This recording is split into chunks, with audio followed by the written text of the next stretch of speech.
वर्गात शिक्षक विद्यार्थ्यांच्या वह्या तपासत होते.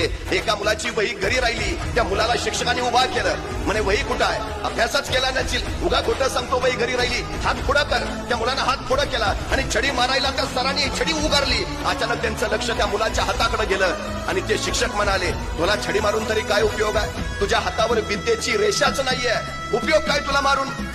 त्या सरांनी छडीचा हात मागं घेतला. पण त्या मुलानं सरांना विचारलं, सर हातावर विद्येची रेषा कुठं असते? सरांनी सांगितलं, इथं विद्येची रेषा असते, तुझ्या हातावरती दिसत नाही. तो पोरगा सरदेशी सरांना बाजूला सरून वर्गाच्या बाहेर गेला. 5 मिनिटानंतर तो वर्गात आला. त्यावेळी त्याचा सगळा हात रक्ताळला होता. सरांनी विचारलं, काय केलंस?